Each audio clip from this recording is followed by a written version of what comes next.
Good afternoon students. आज हम कक्षा 8वीं में विषय सामाजिक विज्ञान इस विषय में पाठ क्रमांक 4 व्यापारी शासक कैसे बने, इस पाठ को हम आज के वीडियो में समझेंगे।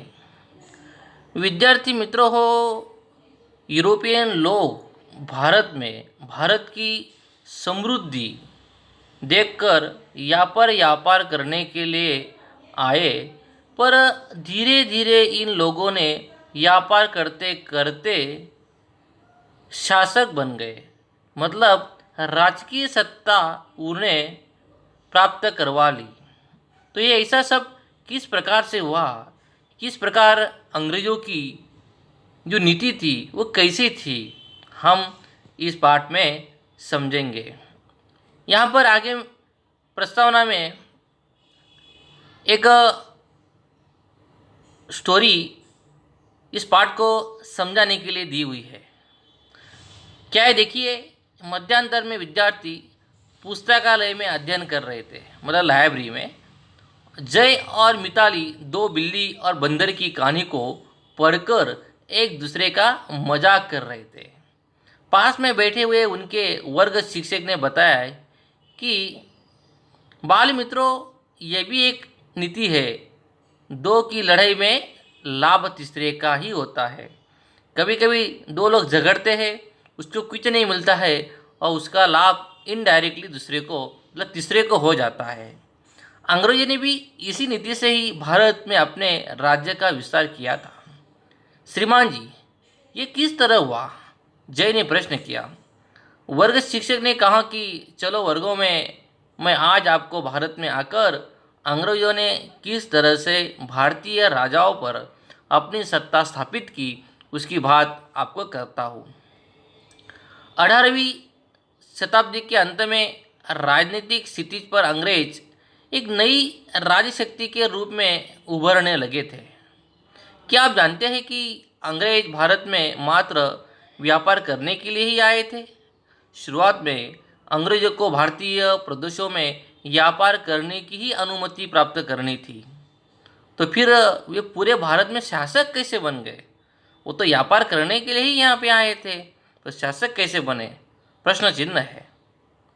ऐसी तो अनेक बातें अंग्रेजों के शासन के साथ जुड़ी हुई है। मूल उद्देश्य तो ये अपना व्यापार बढ़ाना चाहते थे। उनका जो मूल उद्देश्य था वो व्यापार को बढ़ाना था। इसलिए सरलता के लिए, राजकीय शक्ति प्रभाव बढ़ाने के लिए उन्होंने ये नीति अपनाई। पर हमारा व्यापार अगर उनको बढ़ाना हो, व्यापार अगर सरलता से करना हो, तो राजकीय शक्ति भी हमें बढ़ानी चाहिए, ऐसी अंग्रेजों के मन में विचार आए और एक योजना दी है, वेलेस्ली की विस्तार योजना। किस प्रकार यहाँ पे हमारा विस्तार किया जाए, ये अंग्रेजों की एक योजना है। वेलेस्ली एक गवर्नर जनरल था तत्कालीन समय में, और वो भारत में आया। उस समय इंग्लैंड और फ्रांस के बीच में तीव्र लड़ाई थी, तीव्र स्पर्धा थी। जब वेलेस्ली भारत का गवर्नर जनरल बनकर भारत में आया, उस समय इंग्लैंड और फ्रांस इन दोनों देशों के बीच तीव्र स्पर्धा थी। भारत में फ्रेंच ताकतवर न बने, इसलिए भारत के देशी राज्यों में अंग्रेजी सत्ता का विस्तार करने के लिए वेलेस्ली ने एक योजना बनाई। देखो, ये वेलेस्ली की योजना जो है वो किस लिए बनाई गई थी कि भारत में फ्रेंच ताकतवर न बने, उनका यहाँ पे विस्तार न हो, इसीलिए वेलेस्ली ने ये योजनाएं बनाई थी, जिसे हम सहायक योजना कहा जाता है। इस योजना को स्वीकार करने वाले देशी राज्यों को अपने राज्य में अंग्रेजी सेना रखनी पड़ती थी, परंतु सेना का खर्च उस देशी राज्यों को उठाना भी पड़ता था। इसके साथ उस राज्य में एक अंग्रेज प्रतिनिधि रहता था। इस तरह अंग्रेजी सेना और उनके प्रतिनिधि सुरक्षित रहते थे। देशी राज्यों को अंग्रेज सेना मिलती थी, परंतु उनका उपयोग वे कर नहीं सकते थे। वेलेस्ली की सहायक योजना के शिकार जो थे वो भारत के अनेक देशी राज्य बने। भारत में उस समय देशी राज्य संस्थान थे वो बने, जिसमें निजाम, मैसूर, अयोध्या, गायकवाड़, मराठा आदि राज्यों का समावेश होता है। देशी राज्यों के लिए यह सहायक योजना एक प्रकार से क्या थी, मीठे जहर की तरह थी। शुरुआत में राजाओं को सुरक्षा और मदद उन्होंने दिखलाई पड़ती थी, परंतु धीरे धीरे वास्तव में तो ये गुलामी का अनुभव कराती गई योजना।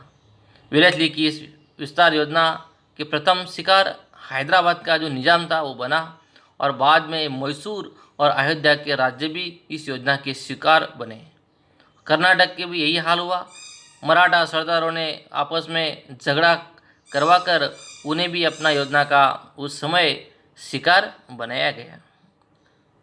मराठों के साथ लड़ाई करके निज़ाम को काफ़ी नुकसान उठाना पड़ता था, इसलिए निज़ाम ने सर्वप्रथम इस योजना को स्वीकार किया। देखिए, मराठों के साथ लड़ाई करके निज़ामों को काफ़ी नुकसान उस समय उठाना पड़ता था, इसलिए उन्होंने निज़ाम को सर्वप्रथम इस योजना को स्वीकार किया।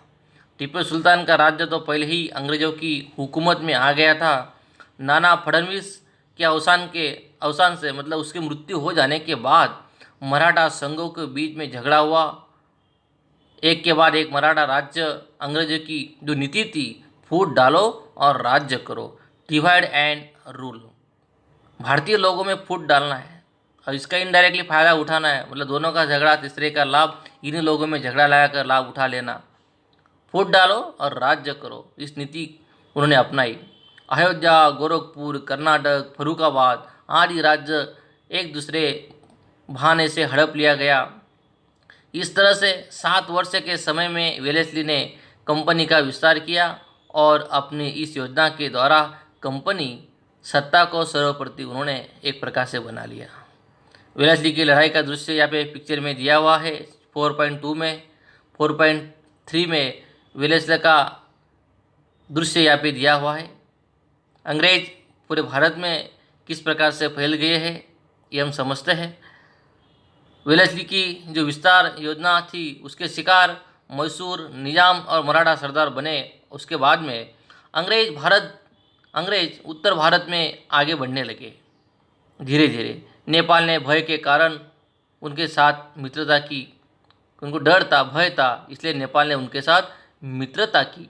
अंग्रेजों ने सीमा पर युद्ध किया, सिख महाराजा रंजीत सिंह के साथ मित्रता की और अफगान विद्रोह में उन्होंने जीत प्राप्त करवा ली। सिंध में भी सत्ता स्थापित की।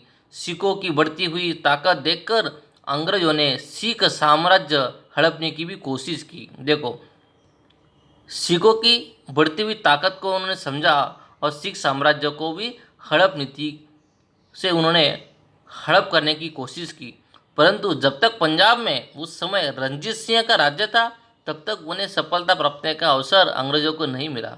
इसलिए महाराजा रणजीत सिंह के साथ उन्होंने मित्रता की। रणजीत सिंह उस समय में शक्तिशाली शासक थे। उन्होंने राज्य की सुरक्षा के लिए यूरोपीय अफसरों की सहायता से मजबूत सेना का निर्माण किया था। आसपास के अधिकतर प्रदेशों पर उन्होंने विजय प्राप्त करवाई थी। उसके अवसान के बाद पंजाब में अराजकता फैल गई। रणजीत सिंह जीवित रहे तब तक पंजाब के प्रशासन में अंग्रेज लोग हस्तक्षेप करने का साहस नहीं कर पाते थे। अब उन्हें अवसर प्राप्त हो गया। हार्डिंज गवर्नर जनरल के रूप में भारत में आते ही उसने सिख साम्राज्य को भेदभाव की नीति से अंग्रेजी शासन के नीचे ला दिया था। और एक लॉर्ड डलहौसी, ये जो गवर्नर जनरल था, ये हड़प नीति उन्होंने किस प्रकार अपनाई। अब वेलेस्ली की विस्तार योजना हिंदी राज्यों को पराधीन बनने की योजना थी। वेलेस्ली की योजना के शिकार करने वाले राज्य अंग्रेजों के मित्र माने जाते थे। इन राज्यों को बाह्य या आंतरिक भय न होने के कारण लापरवाह होते गए, जिसके उनकी व्यवस्था में कमी आने लगी। राजाओं के इस तरह के व्यवहार के कारण राज्य व्यवस्था में अव्यवस्था फैल गई। अंग्रेज नीति की यह परिणाम हुआ। एक प्रकार का षड्यंत्र था। इसमें भारतीय शासक फंसते गए। राज्य में फैली हुई अव्यवस्था को दूर करने के बहाने राज्यों को आंतरिक कार्यों में हस्तक्षेप करना उन लोगों ने शुरू किया। शुरुआत में कंपनी सरकार कितने ही प्रदेशों में फैल गई। अव्यवस्था के बहाने उनको हड़प लिया। बाद में ब्रह्मदेश, वर्तमान समय जो म्यांमार है, और पंजाब प्रांतों को भी उन्होंने हड़प लिया। उनकी हड़प नीति थी। जो असली राजा निसंतान थे, उनकी पुत्र के बाद उनके राज्यों को हड़प कर लेते थे। देखो, जो आश्रित राजा था, निसंतान थे, इसको कोई पुत्र नहीं था, उनकी मृत्यु हो जाने के बाद क्या करते थे, उस राज्य को हड़प कर लेते थे। इस तरह उन्होंने सातारा, झांसी, नागपुर आदि राज्य अंग्रेजों ने हड़प लिए। भारत में अधिक उत्पादन करने वाले प्रदेश जैसे कि चाय, कॉफ़ी का प्रदेश है, कपास का प्रदेश है, हस्तगत करके गोरे व्यापारियों को करोड़ों का रुपए की उनको आय मिलने लगी।